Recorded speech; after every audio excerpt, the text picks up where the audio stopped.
அன்பானவர்களே, காய்ந்து போகும் ஐபிராத் நதியும் ஈரான் போரும் உலக முடிவின் கடைசி அடையாளமா? பைபிள் சொல்லும் இறுதி அடையாளங்கள் நம் கண்முன்னே இப்பொழுது நடந்து கொண்டிருக்கிறது.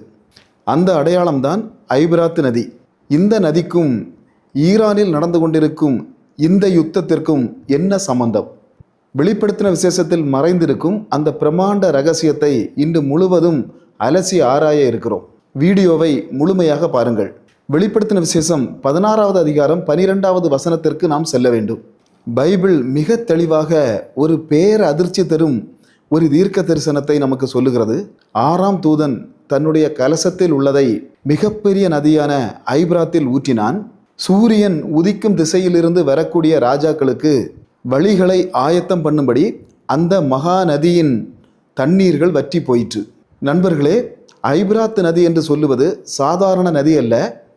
ஏதேன் தோட்டத்தில் பாய்ந்து கொண்டிருந்த 4 நதிகளில் ஒன்றாகும்.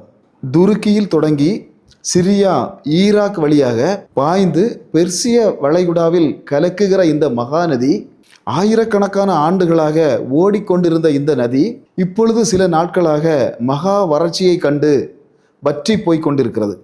இந்த நதி எதற்காக வற்றி போக வேண்டும்? பைபிள் சொல்லுகிறது, கிழக்கிலிருந்து வரும் ராஜாக்களுக்கு வழி விடுவதற்காக இந்த நதியின் தண்ணீர்கள் வற்றி போகும் என்று. இஸ்ரவேலுக்கு கிழக்கில் இருக்கும் அந்த மாபெரும் தேசங்கள் எவை? அதில் ஒன்றுதான் பெர்சிய ராஜ்யம் என்று அறியப்பட்ட இன்றைய ஈரான். இங்கேதான் வரலாற்றின் மிகப்பெரிய சம்பவமே அடங்கி இருக்கிறது. சில நாட்களுக்கு முன்பாக அமெரிக்க இஸ்ரேலிய படைகளின் கூட்டு தாக்குதலின் காரணமாக அங்கிருந்த உயர்மட்ட தலைவர்கள் பலர் கொல்லப்பட்டு விட்டார்கள். ஈரான் வீழ்ந்து விட்டதே, அப்படியானால் தீர்க்க தரிசனங்களும் முடிந்து விட்டதா? இல்லை, ஈரானின் தனிப்பட்ட அரசியல் அதிகாரம்தான் இப்பொழுது வீழ்த்தப்பட்டிருக்கிறது. வெளிப்படுத்தின விசேஷம் சொல்லும் கிழக்கின் ராஜாக்களின் கூட்டணிக்கு வழியை ஆயத்தம் பண்ணி விட்டிருக்கிறது. இனி என்ன சம்பவிக்கும்? இந்த அதிகார வெற்றிடத்தை பயன்படுத்தி எஞ்சியுள்ள ஈரானின் படைகளோடு சேர்ந்து சீனா, ரஷ்யா போன்ற கிழக்கத்திய வல்லரசுகள் ஒன்றிணைந்து வறண்டு போன ஐபிராத்து நதியை கடந்து இஸ்ரவேலை நோக்கி ஒரு மிகப்பெரிய படையெடுப்பை நடத்தும். வெளிப்படுத்தின விசேஷம் 9:16 சொல்லப்பட்டுள்ள அந்த 20 கோடி இராணுவ வீரர்களை கொண்ட அந்த பெரிய படை இந்த கிழக்கு பகுதிகளில் இருந்துதான் எழப்போகிறது. ஈரானில் நடக்கும் இந்த பிரமாண்ட போர் அந்த பிரமாண்ட கூட்டணியை உருவாக்குவதற்கான முதற் படி மட்டுமே. வெளிப்படுத்தின விசேஷம் 16வது அதிகாரம் 16வது வசனம் சொல்லுகிறது, எபிரேய பாஷையிலே அர்மக்கதோன் என்று சொல்லப்படக்கூடிய ஒரு இடத்திலே சாத்தான் இவர்களை கூட்டி சேர்த்தான் என்று. இதுதான் சரித்திரத்தின் இறுதி போர்க்களம்.